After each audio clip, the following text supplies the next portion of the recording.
one of my dreams is to travel all over the world, but I've kind of always wondered where I would start. So I was kind of on the computer one day, and I came across an article. It was about seven new, like a list of 7 new world wonders or something like that. It was released, like I saw it, I thought it was interesting, so I decided that I wanted to see all those places, and I wanted to explore the countries in it. So I wanted to introduce you guys to the 7 places and share a little bit about that history.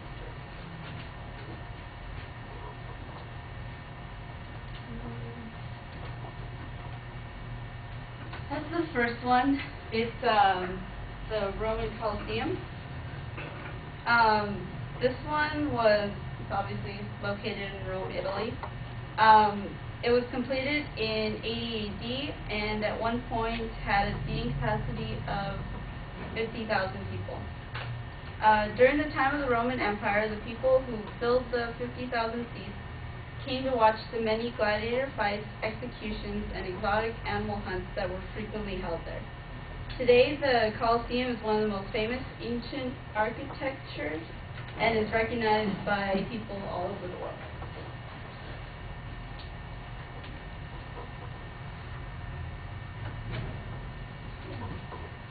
The next one is the ruins of Chichen Itza. Chichen Itza's many temples that make up the ruins were built by the Mayan civilization just around 400 AD, and the site is located just north of the Yucatan Peninsula. So it's actually where that number 1 is there. It doesn't have a name on it. And it's in what's now Mexico. It's said that this was once the main regional point for many Mayan religious ceremonies. Today the ruins are now federal property and are maintained by Mexico's Natural Institute of Anthropology and History.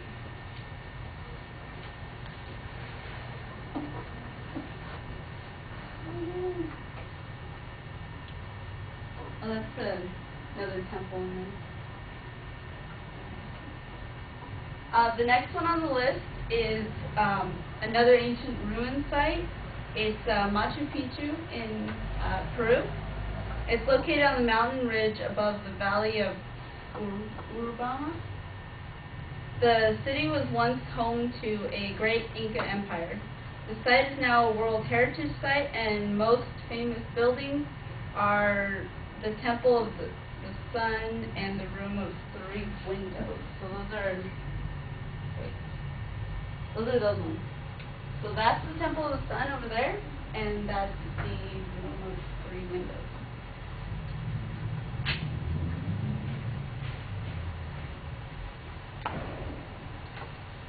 Okay. The next is the Great Wall of China. It's one of the few world wonders that can be seen from the moon. It was actually built over a period of 2,000 years. Each time a new Chinese dynasty came to power, they would build part of what would become the Great Wall of China. And each part was built to keep the Huns from the north from invading. And the parts remained separate until the Qin Emperor connected the multiple walls into one. The Great Wall is now 6,700 kilometers long. Many parts are still standing thanks to the Ming Dynasty, who rebuilt the wall over 600 years ago. This Great Wall stretches across the entire northern part of China. That's just how it goes. You can see the little lines, how it goes all over the northern part of China. Another one is the ancient city of Petra in Jordan. It's located in Araba, which is between the Dead Sea and the Gulf of Aqaba. It's right there. Right there. That's the Dead Sea. That's the Gulf. All the buildings and tombs are actually carved out of the red sandstone, and Petra even means rock in Greek.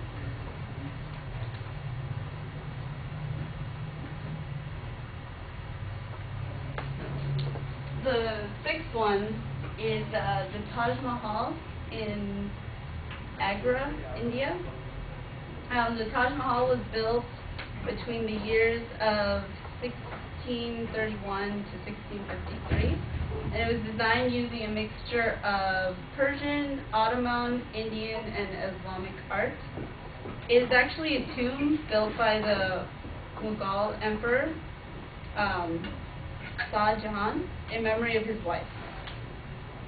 Today, the Taj Mahal is a symbol of love and beauty, and is one of the #1 places tourists go to India to see.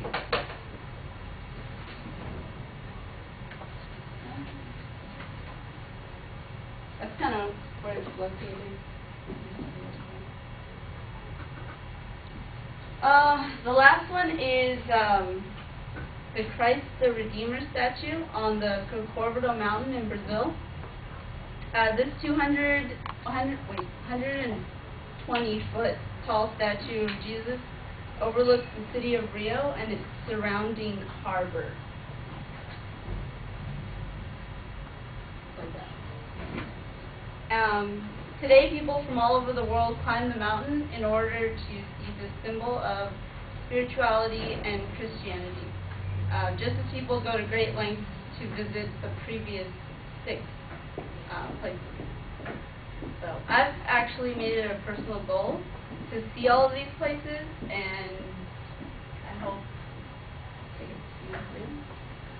That's it.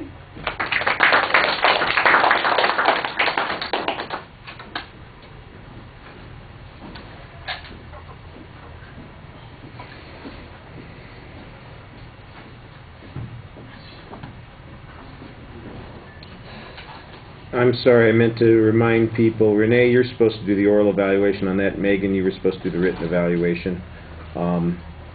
Renee, what did you think?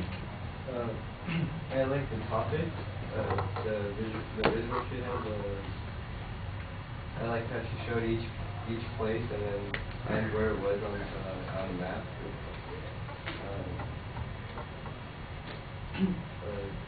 She was reading from the cards. And I thought it was structured with well organized.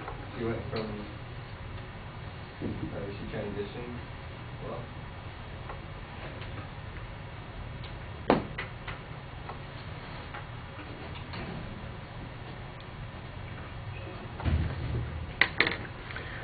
All right. Well, I think you get by a lot on the subject. It's an interesting subject. You got nice big visuals that everybody can appreciate. There's a reason that they are all grouped together. You didn't have to go out and invent that. So you get away with a lot because you've got a good topic and because you've got the images to go with it.